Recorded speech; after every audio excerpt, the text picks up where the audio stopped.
Good morning. I'm Jean Cochran with these headlines. After roaring across Puerto Rico last night, Hurricane George is pushing toward the island of Hispaniola, shared by Haiti and the Dominican Republic. Forecasters say the storm could pose a serious threat to Florida in 3 to 4 days. President Clinton is meeting this morning with Japan's new Prime Minister, Keizo Obuchi, at the Rockefeller Estate in Tarrytown, New York. After taking office 2 months ago, Obuchi promised to move quickly to pull Japan out of its recession. There's a price war underway among automakers as the new model year begins due to an oversupply of cars and lower manufacturing costs. The intense competition has led to rebate offers of up to $5,000 and financing at less than 1%. Those are some of the top stories in the news.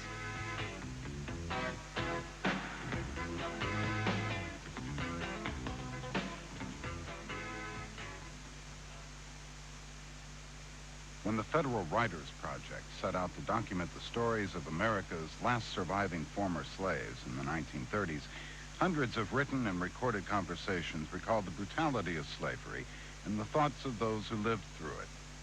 Colored people is free, ought to be awful thankful. And some of them are sorry they are free now. Some of them now would rather be slaves. Which would you rather be, Uncle Phil? Me? Which I'd rather be? You know what I'd rather do? If I thought, had any idea, that I'd ever be a slave again, I'd take a gun and just end it all right away. Because you're nothing but a dog. You're not a thing but a dog. The interviews were made with early portable recording devices onto aluminum discs. As a result, many of the accounts have never been heard by the public because of their poor audio quality. But these recordings, and others, have been digitally remastered for a new collection of interviews with former slaves called Remembering Slavery. Historian Ira Berlin edited the collection. He says that among the memories recalled by former slaves are their personal experiences, including courtship and marriage. All of those kind of life passage moments are critical moments, and again, are things that people tend to remember. Certainly the question of marriage, a happy moment for some, and for some a very sad and a tragic moment. People being forced together against their will, and the discomfort of that, and the sense of imposition there. Which is more breeding than marriage. Masters imposing yes, marriage. I mean, certainly the imposition of the master's will. What about, Johnny, that business of having some of the Negroes, the good hands, you know, and good women and good men going off and breeding them like cattle? Do you remember anything about that? No, I didn't know, and see, they wouldn't let children know that, you know, but I heard it after that they do that. But Stephen was coming up and wouldn't let us know nothing about something like that. But they say that was so. You know, just like a big fine-looking woman, a big fine-looking man, you know. Old boss wants, you know, children from them, you know. They just fasten them up in the house or somewhere, you know, going off and leave them in there. She wanted to breed them like they were hogs or horses, something like that, I say. Now, to the veracity of the interviews, some of them thought they were telling the interviewer what they thought the interviewer wanted to hear. Absolutely. There's no question about that. And at the other end of the spectrum, some of them, you know, just... Okay, both barrels. Both barrels. I've been waiting for this for years, and now you're going to hear it. You may not like it, but it's too bad. So when we read, "Oh, Master was a fine person, he treated us all nicely," you have to take that into account. I think we can say of this source that they're no different than any other historical source. They have to be put in context, and they have to be inspected with every tool that a historian has. They say, "Oh, you're from the Federal Writers Project," so they thought you were a federal agent and maybe your benefits. Right, or, you know, very nice white lady with white gloves comes by, and she happens to be the daughter of the old slaveholding family in town, and perhaps even the daughter of somebody who once owned me or my family, and looks across the table in a rather ramshackle shelter and says, "Well, your master was good, right? My father treated your people well, right? Mm-hmm. you can almost feel the kind of pause in the conversation, and somebody's kind of rolling over in the head, what's the appropriate answer here. And, of course, one of the things we see in these interviews is that people say, oh, my master was very good, but the guy down the block, Let me tell you about a guy I know. Exactly, and one could see a kind of conflation of understanding. It's also editing. And we don't exactly know how these documents were edited. Not so much the taped interviews. Those we're pretty sure we have in full simply by their constructions. But the ones which come to us either handwritten or in typescript clearly were edited and very heavily edited. It's clear that many of the interviewers did not have stenographic skills. They wrote rough notes. They translated them when they got back to the office or when they felt they had the time to do it. Some people thought they needed to put things in a kind of black dialect of sort which is simply imaginary. Some people felt they had to put it in standard English. So we know also that these transcripts are heavily edited, and for that reason itself, throws up a red flag. I have to be used very cautiously. Still, there's so much of value there. I think that's right. I suppose in the 30s you're thinking, well, sure, of course there are a few slaves around. Now you look back and you think, gosh, we should have found every one of those people and recorded them at length, and we have so many questions for them. I think that's probably correct. I think there's a moment there, and we capture these people in some ways by accident. Clearly, the Depression and the attempt to employ scholars and intellectuals and a whole variety of artists makes possible, provides the occasion for doing this. I think it's a source which, whatever else you can say about it, after you take away all the negatives, it's a source of extraordinary importance to us. It's hard to imagine how we could write about slavery in the in the 19th century, in the antebellum years, without this evidence. Historian Ira Berlin is the editor of Remembering Slavery, a new book and audio project compiling the stories of former slaves. This is NPR's Morning Edition. I'm Bob Edwards.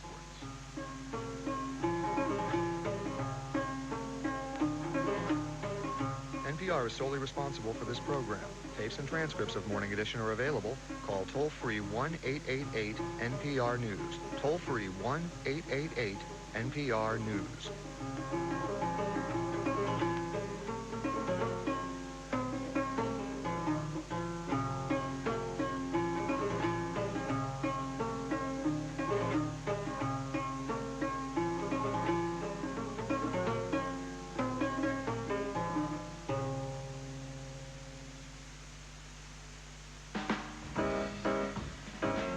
Broadcast of this program is made possible in part by Ericsson. Combining expertise in switching, radio, and networking makes Ericsson a world leader in telecommunications. It's about communication between people. The rest is technology. By the Corporation for Public Broadcasting and by Wellington Management Company, providing investment advice to clients worldwide.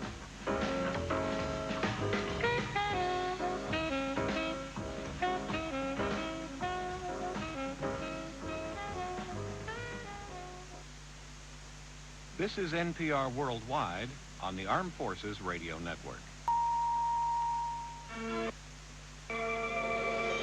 Good morning. Hurricane George was a killer in Puerto Rico and is now headed for Hispaniola. I'm Bob Edwards. Today is Tuesday, September 22nd, and this is NPR's Morning Edition.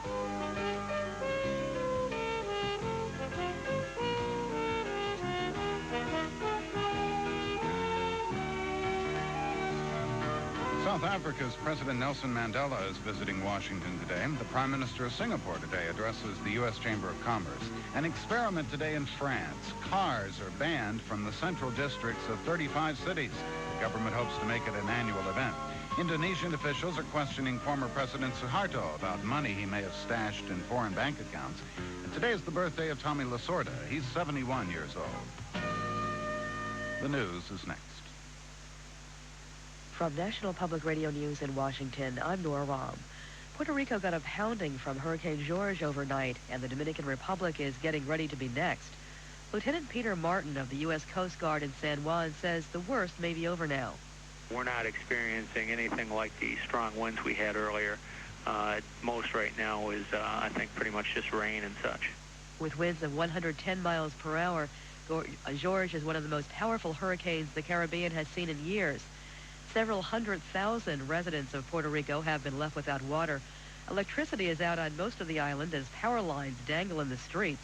Roads are covered with a variety of debris, including trees and roofs. Juan Carlos Molina of the Puerto Rican Tourism Company says that efforts are underway to provide shelter for those displaced by the storm. We have several agencies involved, including the municipalities, the local state government, and the Red Cross, and everybody is working together to make the people who are there as comfortable and as safe as possible for the period that they might need to stay there. Officials say at least 5 people died in Puerto Rico. There was also a hurricane death in St. Kitts. President Clinton has declared both Puerto Rico and the U.S. Virgin Islands disaster areas.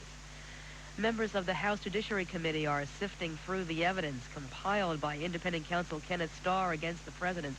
The panel has until September 28th to complete its review. Besides the Starr report and the videotape of President Clinton's testimony before the grand jury on his relationship with Monica Lewinsky, the committee released yesterday more than 3,000 pages of appendices to the Starr report. NPR's Chitra Raghavan reports. The 2-volume set includes a transcript of Monica Lewinsky's testimony before the grand jury, in which she described her relationship with President Clinton in great detail. Lewinsky's testimony is clearly at odds with the president's on the issue of whether they had sexual relations as defined by Paula Jones's attorneys. Unlike the president, Lewinsky says their physical contacts always fell under that definition. Lewinsky said she was comfortable, though, stating under oath in her affidavit in the Jones case that she did not have a sexual relationship with the president because she says she and the president did not have sexual intercourse. Lewinsky says she eventually told the president's friend Vernon Jordan that she and the president had had an affair, and she says she lied on a number of occasions to Linda Tripp, who had recorded their many conversations. Chitra Raghavan, NPR News, Washington. President Clinton meets today in New York with Keisa Obuchi, the new Prime Minister of Japan, with economics at the top of the agenda. The U.S. has been prodding Japan to do more to end its recession. The discussions are also likely to touch on the situation in Russia, North Korea's missile program, and defense issues affecting the U.S. and Japan. This is NPR. The U.S. Embassy in Liberia has found itself in the middle of political unrest there. Fighting broke out over the weekend between forces loyal to President Charles Taylor and ethnic leader Roosevelt Johnson. After fighting just outside the embassy compound in Monrovia, Taylor pushed his way into the embassy. Embassy officials said today Taylor is under confinement within the compound. Negotiations with the government are underway. South Africa and Botswana have launched a military intervention in Lesotho, a small kingdom inside South Africa's borders.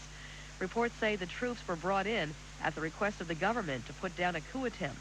The CBC's Carolyn Debster reports. At least 10 people have been wounded in fierce fighting between the invading Southern African force and anti-government protesters backed by rebel Lesotho soldiers. Key government buildings in the capital, Maseru, have been set ablaze by anti-government demonstrators, and there's been a wave of looting in the city center. The joint force of 800 South African and Botswana troops have succeeded in securing the palace of King Letsie III, where opposition party supporters were taking refuge, as well as 2 army bases on the outskirts of the capital. South Africa's Deputy Foreign Minister said today that the ruling Lesotho Congress for Democracy Party had appealed for help after law and order broke down completely in Maseru following weeks of protests by opposition party supporters. The 3 opposition parties have consistently claimed that general elections held in May this year were rigged by the ruling party. The CBC's Carolyn Debster. An autopsy will determine why Florence Griffith Joyner died in her sleep early yesterday. It was 10 years ago this week that FloJo, as she was called, won 3 gold medals in track and field at the Olympics in Seoul. She was 38. I'm Nora Rahm, National Public Radio News in Washington. Support for NPR comes from Mass Mutual, ensuring the lives and financial future of Americans for almost 150 years. Mass Mutual, the blue chip company. We help you keep your promises. I'm Dave Mattingly with this NPR Business Update. Stock prices on Wall Street are expected to move higher in early trading this morning as overseas markets gained ground. The Dow Jones Industrial Average opens at 7,933. That's after closing yesterday with a 37-point gain. The S&P 500 and the NASDAQ also begin the day higher.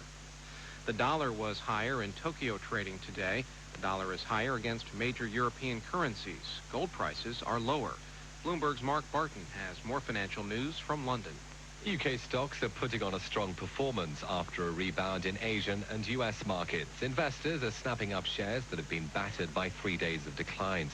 Companies that make much of their profit in the US, like British Petroleum and Shell Transport and Trading, are leading the decline as it looks likely the Dow Jones will open higher today. The FTSE 100 index has jumped 2.1% at 5,096. And shares in Germany are surging. The consensus is that European economies will continue to grow, lifting corporate profits. Porsche is the big mover of the day. The sports car maker says it expects full-year profit growth to exceed 20% because of strong demand for its Boxster and 911 models. The DAX index in the electronic session up 3.4% at 4,592. Currency markets now, the dollar's gained a pfennig at 1.69 up 2.5 yen against the Japanese currency at 135.9. In London, I'm Mark Barton. The head of the Federal Reserve Bank of New York says he does not necessarily see an impending reduction in interest rates. William McDonough told reporters in London the Federal Reserve will not conduct interest rate policy in conjunction with other nations or in reaction to rises and falls in the stock markets. That echoes recent testimony on Capitol Hill from Fed Chairman Alan Greenspan. Fed policymakers meet again next week. A Michigan food processor is voluntarily recalling 15,000 pounds of turkey franks. The company says they may not have been fully processed. NPR's Chad Pergram reports. The Agriculture Department says Bilmar Foods of Zeeland, Michigan distributed the franks to stores in 13 states. An inspector with the company found higher than normal moisture levels in 3-pound packages of Mr. Turkey Jumbo Franks, indicating the product might not have been cooked thoroughly to kill bacteria. The packages carry a sell-by date of October 1st and the code EST-P261. The government is urging those who have purchased the franks to return them to the store. Health officials say foodborne illnesses kill 9,000 Americans every year and make another 81 million sick. The Agriculture Department says there have been no reports of illness associated with the franks. Chad Pergram, NPR News, Washington. The Russian government has issued $55 million worth of new rubles in an effort to prevent the collapse of commercial banks. The country's central bank is downplaying concerns that that decision will fuel inflation. Nike says its subcontracted factories in Vietnam are laying off about 2,700 workers. That's due to declining orders. The layoffs follow last week's announcement that Nike was cutting 300 employees in Asia, or about 15% of its workforce in that region. I'm Dave Mattingly, National Public Radio News in Washington. Broadcast of this program is made possible by Wellington Management Company, providing investment advice to clients worldwide, and by the International Herald Tribune, the world's daily newspaper. Home delivery and subscription information is available toll-free in Germany at 0130848585. Again, that's 0130848585. This is NPR's Morning Edition. I'm Bob Edwards. More reaction today to the unprecedented broadcast of President Clinton's grand jury testimony. The president's lawyers were aware the video could be released to the public when they first agreed to it. Congressional Democrats later opposed the release, saying it was a political attempt to embarrass the president. But President Clinton, who faced some 4 hours of questioning from prosecutors, turned in a performance that, according to many independent observers, was the best he could have hoped for under the circumstances. NPR legal affairs correspondent Nina Totenberg reports. The Bill Clinton who appeared alone before the TV camera was at once repentant and defiant, legalistic and talking turkey. He was at times prickly, even petulant, at others charming. And despite widespread reports that the public would get a look at the famous Clinton temper, the president was controlled and disciplined, reserving his finger-wagging anger for the people he regarded as his political enemies, namely the lawyers in the Paula Jones case. The legalistic Clinton was on display as he clashed with prosecutors over his understanding of words, some of them simple words like the word is. It came up when prosecutors asked the president why, in the Paula Jones deposition last January, he had not contradicted his lawyer's assertion that there, quote, is no sex of any kind between Monica Lewinsky and the president. It depends upon what the meaning of the word is. Yes. If is means is and never has been, that is not that's one thing. If it means there is none, that was a completely true statement. But as I have testified, I'd like to testify again. It is somewhat unusual for a client to be asked about his lawyer's statements instead of the other way around. I was not paying a great deal of attention to this exchange. I was focusing on my own testimony. The sparring continued over the meaning of the word alone and the president's statement in the Jones deposition that he did not recall being alone with Lewinsky. Even though no one could see us, the doors were open to the halls on both ends of the hall. People could hear. The Navy stewards could come in and out at will if they were around. Other things could be happening. So there were a lot of times when we were alone, but I never really thought we were. Still, the major portion of the verbal jousting focused on Mr. Clinton's understanding of the term sexual relations as defined in the Jones deposition. That definition is crucial to a determination as to whether he committed perjury last January. The definition stated that, quote, a person engages in sexual relations when the person knowingly engages in or causes contact with the genitalia, anus, groin, breast, inner thigh, or buttocks of any person with intent to arouse or gratify the sexual desire of any person. It was a definition that Mr. Clinton conceded was, in his words, strange, but he said he was under no obligation to expand on it, and in his view, sexual relations meant sexual intercourse and did not include passively receiving other sexual contact. Prosecutors and grand jurors asked the president whether he had done other things included in the definition. You are free to infer that my testimony is that I did not have sexual relations as I understood this term to be defined. Including touching her breast, kissing her breast, or touching her genitalia. That's correct. Mr. Clinton's testimony is directly contradicted by Monica Lewinsky's testimony to the grand jury that the president did engage in reciprocal sexual contact. And so, prosecutors asked, was the president accusing Lewinsky of lying? Mr. Clinton responded that this situation reminded him of the Clarence Thomas Anita Hill hearings, in which, as he put it, any rational person would have to have concluded that Thomas or Hill was lying. Mr. Clinton, however, said he reached a different conclusion. When I heard both of them testify, what I believed after it was over, I believed that they both thought they were telling the truth. You're dealing with, in some ways, the most mysterious area of human life. I'm doing the best I can to give you honest answers. The president never retreated from the position he took that the Paula Jones case was politically motivated and without merit. The strategy of the Jones lawyers, he asserted, was to canvass the country looking for information, whether it was true or not, that would embarrass him, and then to leak it, despite the fact that they knew they had no legal case. And so they just thought they would take a wrecking ball to me and see if they could do some damage.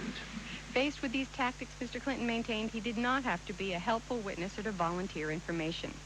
Accompanying the release of the video yesterday was more than 3,000 pages of what independent counsel Kenneth Starr called backup documents to support his report. Documents such as Monica Lewinsky's grand jury testimony and FBI interviews. Missing, however, was the transcript of grand jury testimony from Presidential Secretary Betty Currie and Presidential Confidant Vernon Jordan, an omission that suggests the prosecutor's case for obstruction of justice may be more ambiguous than his report asserts. The Currie and Jordan testimony is expected to be released later. As to the charges of obstruction of justice, the president flatly denied telling anyone to lie. The gifts he gave Lewinsky were no big deal, he said. He gave hundreds of gifts to people and continued to give Lewinsky gifts long after she was subpoenaed. Mr. Clinton said he told Lewinsky she would have to turn the gifts over to the Jones lawyers if they asked for them.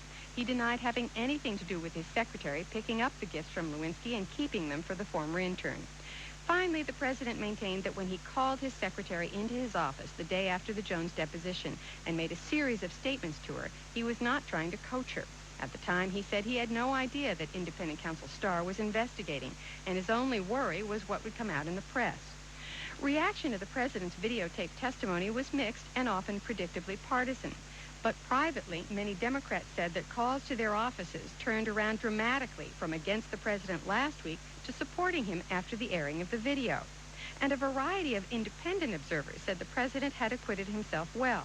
NYU law professor Stephen Gillers noted that the president's testimony added little new substantive information. What the video added to what we knew is the president's presentation of self. That's what the public was able to see rather than just read. His presentation of self was confident, generally helpful. He said what he wanted to say, even if the question didn't directly call for that information. It was his show, and he was the producer, the director, pretty much the writer, and the star. So I think that if I were his lawyer, I would have urged that the video be released. George Washington law professor Stephen Salzberg served as a top official in the Reagan Justice Department and later in the Iran-Contra investigation. As the best witnesses do, I thought he made clear to the American people what he was thinking in the Paula Jones deposition. Two things mainly. He was thinking that the people who were asking him the questions had no interest in the answers for the lawsuit. They were trying to embarrass him. And that he, at the same time, was thinking that he was going to cooperate as little as possible, offer as little as possible, and try to use every stretch of a definition in order to avoid revealing information that he says he understood would be profoundly embarrassing. And was that perjury? In a technical sense, I believe that the president lied under oath in response to several questions in the Paula Jones deposition. I don't think any fair-minded person could really reach a different conclusion. But in many instances, I think the definitions that were given to him, in many instances, justified the answers that he gave. Will a strong performance before the grand jury change the political equation? Republicans have a clear majority in the House if they're unified in voting for impeachment. But to win credibility for that verdict, they will need Democrats. And in the Senate, they will need more than a simple majority. Nina Totenberg, NPR News, Washington.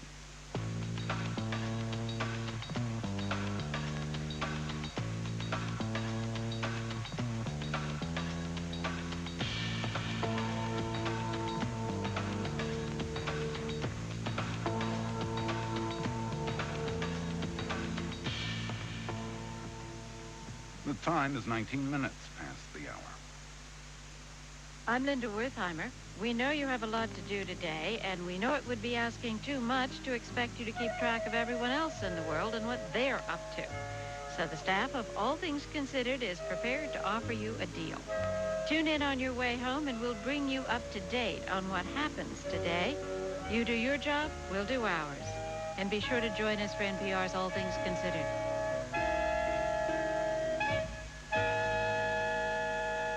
Good morning. I'm Nora Rahm with these headlines. President Clinton has declared Puerto Rico a disaster area after Hurricane George struck the island yesterday. Officials say the storm has forced tens of thousands of people into emergency shelters. Hundreds of thousands of people lost electricity. Deal. There was no teacher available at some days, and there was like the students, they would be off their assistance or food stamp if they didn't show up. One of my classmates, she got beaten up by her husband. And, she had to sit in the classroom. She had no excuse. So did you get a job out of this? I don't have a permanent job at all. And with around here, Kayenta, you have to have like years of experience before you can get into anything. Now, do you ever foresee a day when you're going to be off assistance and food stamps? I look forward to it because I'm really trying so hard to get off of it, and I do like working, and I have my kids, and now they have things that I worked for through the work experience, and they see the changes, and they would like the changes. Navajos like Pauline find themselves frustrated because after going through job training, they still can't find steady employment on the reservation. There are so few paying jobs that half the adults are listed as unemployed. And there's another important factor. Holding on to a job for many Navajo is a constant struggle. That's certainly the case for Eureka Benali, another welfare recipient. Benali went through job training, but when she didn't get a job through the program, she went out looking on her own. I didn't really want to stay home and do nothing anymore. So my dad was driving me around, and I applied on a Monday here and was hired that same day. The new dialysis center in Kayenta hired her, and she'd been working there for 3 weeks when we talked. The private firm that owns the dialysis centers is eager to hire Navajo workers. But the Cayenta Center and the 15 others elsewhere on the reservation all have trouble getting and keeping workers. Eureka's boss is Nadine Flyer, a registered nurse who is the administrator of the dialysis center. She says finding workers on the reservation with previous experience is nearly impossible. I start them at a very low, just a little above scale, and to see if it's going to work, because there are quite a few that it doesn't work. And then I have to start all over again. Cultural taboos are a factor. Navajos want nothing to do with human blood. Navajos avoid contact with people they fear are dying. For the sake of a good job, many Navajos do put the cultural sanctions aside and accept employment. But Flyer says they can't put aside the other facts of reservation life that make holding down a demanding job difficult. None of my staff have telephones, but they all have access to a telephone. If they no call, no show for 2 days, then I suspend them for an entire week. But then you have to cover the hours. That's right, and sometimes my staffing is so low I can't do that. And when I do that, I don't really think it's a punishment because they get a week off. They don't care if they get paid or not. I haven't come up with a good answer of how to make it work on the res. We have a large alcohol problem here. We have family that come in and bother the staff. It sounds like the workforce is relatively unstable. Is it high turnover? That's a good word. Yes.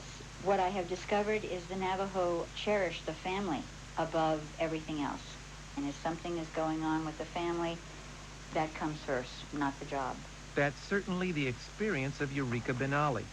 At age 23, she is the principal provider for her 7 sisters and brothers.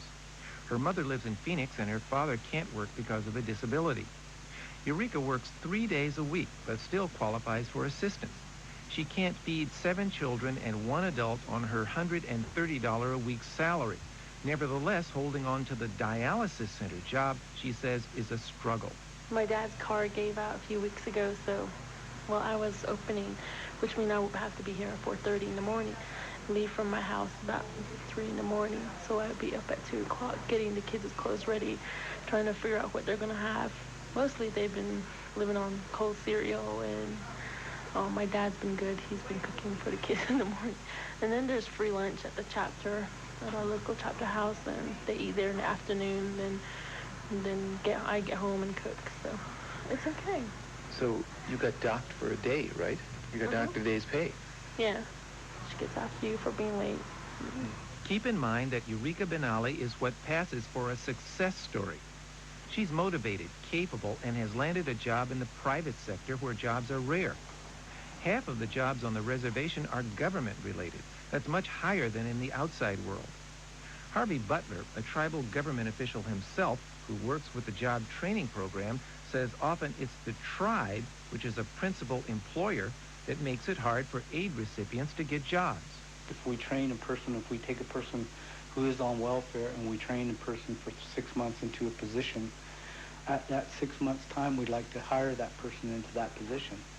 But when they apply to the tribe, then the personnel office in Winter Rock will say, this person does not qualify for that position. So they don't help us much. Even if they were trained to the tribe's satisfaction, it couldn't hire them all. More than 7,000 Navajo adults are on welfare. Leaving the reservation often becomes the only option for many Navajo. But Butler says leaving is often not a solution.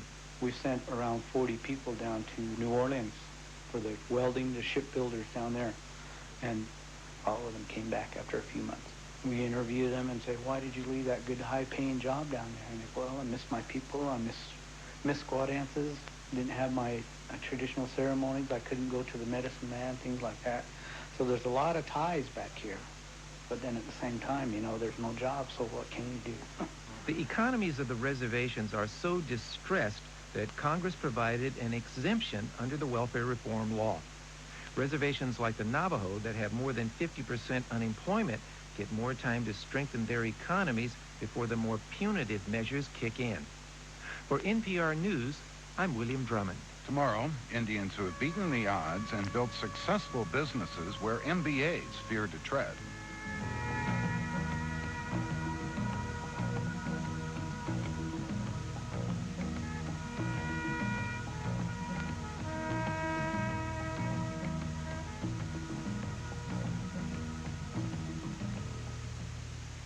It's 11 minutes before the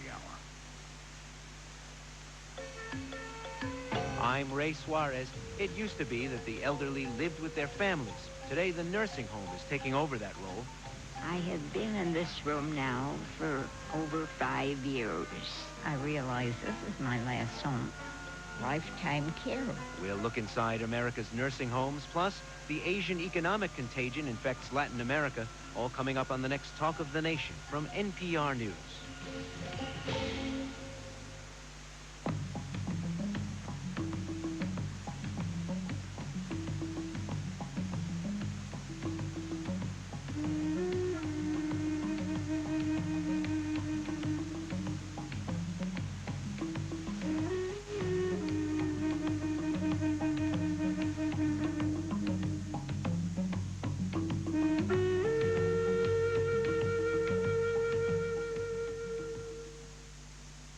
Good morning. I'm Jean Cochran with these headlines.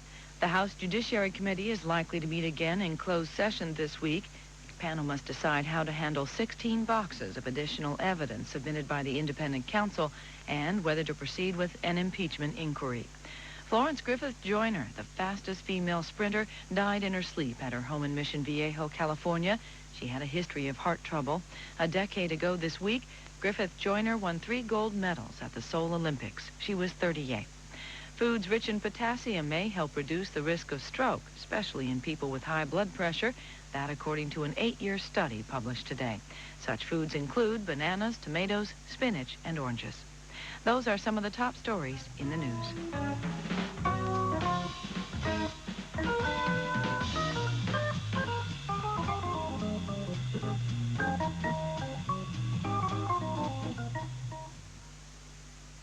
Support for NPR Business News comes from Alltel at alltel.com, a provider of enterprise network and call center solutions.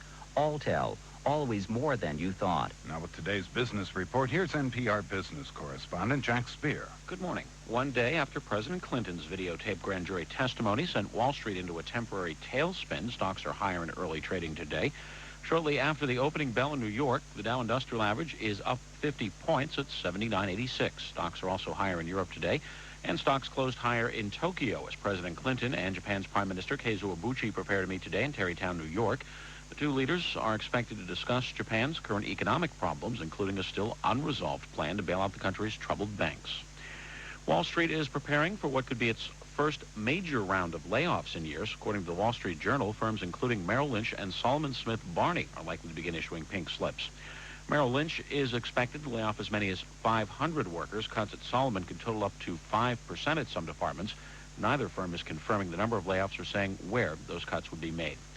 America West and its maintenance workers have reached a deal. Tentative agreement on a new 5-year contract ends what had been a lengthy dispute over outsourcing at the airline. Follows a multi-million-dollar federal fine against U.S. West for alleged maintenance lapses. It's not just the manufacturing sector that's finding itself hurt by the ongoing economic crisis in Asia. Farmers, including Washington state apple growers, are also feeling the crunch. In recent weeks, Washington state growers have nearly tripled their ad budget in an effort to boost consumption in the U.S. Jim Thomas is a spokesman for the Washington State Apple Commission and says Asia is a big customer.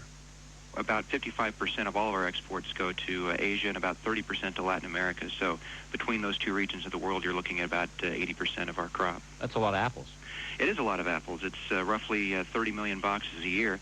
In a year like this year, we have 103 million boxes that we're supposed to pick. So you're looking at a huge chunk of our growers' revenue that used to come from export sales. Now those export sales are far from guaranteed with the political and economic problems. So now we have to look to the U.S. consumer market to see if we can pick up some additional sales there. What's the U.S. consumption of apples? Well, right now there's, let's say, 280 million consumers in the U.S., and the average per-person consumption rate is about 21 pounds per person per year. What we're trying to do is get our consumption rate up to match that, say, of Canada, which is about 35 pounds per person per year. If we're able to increase per capita consumption to 24 pounds, that may not sound like much, but that's an increase of about 25 million bushels of apples. So our growers would have no trouble at all selling a large crop domestically. There are a lot of things in our favor. I mean, our focus group research shows that people generally like apples, and we're fortunate to have a broad appeal because there's so many flavors and colors to choose from, unlike bananas or other produce items. The problem has been that apples are not always top of mind when consumers head to the grocery store, and that's where a good advertising program can really pay off. Jim Thomas is with the Washington State Apple Commission. Growers have agreed to pay an additional 15 cents a bushel fee, or roughly $16 million, to fund the new ad campaign over each of the next 3 years. Just before the hour, the Dow was up 35 points. Jack Spear, NPR News, Washington. The airline industry is defending itself against charges that some carriers unfairly squeeze out competition from startup airlines. The Department of Transportation has proposed fining airlines that do that. Big carriers not only deny anti-competitive practices, but they warn the DOT's actions are the beginning of re-regulation of the airline industry. NPR's Madeline Brand reports. It's been 20 years since the airline industry was deregulated. Both the companies and the government agree that it has worked. Fares have gone down overall by 35%, and more people are flying now than ever before. But there are worries in Washington that some of the big airlines are exploiting the free market. Pat Murphy is the Deputy Assistant Secretary of the Department of Transportation. He says some major airlines have engaged in predatory pricing, that is, slashing their fares and adding flights when a new company enters the market, even if it means taking a temporary loss until the startup is forced to leave, and then they instantly raise their fares back up to the original level and sometimes a higher level. They only do that when a small new entrant carrier comes into their market, not a large established airline or not a larger low-fare airline such as a Southwest Airlines. The proposed guidelines say that if the DOT sees that behavior, it can order the airline to stop or risk a fine. The proposals were floated in April, and the public comment period is scheduled to end this Friday. In the past 5.5 months, the airline industry has been vocal in its criticism of the guidelines, taking out newspaper and billboard ads and paying for 2 economists to conduct detailed surveys of the industry's pricing structure. Yesterday, the Air Transport Association, an umbrella group of the major carriers, released those findings. The reports took issue with the government's claim of predatory pricing. This is patently false. Economist Brian Campbell. To support its call for guidelines, the DOT issued a report filled with statistics that show how some airlines are trying to unfairly corner the market. But Campbell says that report is biased and fraught with error. He cites the Minneapolis to Kansas City route, dominated by Northwest and recently challenged by startup Vanguard Airlines. Here's what happened to fares. Northwest Airlines' average fare dropped down almost to the same level of Vanguard's. And here's what we call load factor. That's just percent of seats occupied. Load factor for Northwest went up and then dipped down the last quarter a little bit, and Vanguard stayed relatively constant, but they continue to operate 3 round trips a day in that market. This is precisely what the Congress expected to happen from deregulation. The DOT says that deregulation works in most markets, but the agency notes a disturbing trend. In the last 5 years, the number of markets served by 2 or more carriers has declined sharply. And since the 1996 value jet crash, no low-cost carriers have entered the market. The airlines say that's because the public and investors are unwilling to support a risky startup. The DOT's Pat Murphy says while that may be true, the major carriers took advantage of that window to turn up the heat on existing small carriers.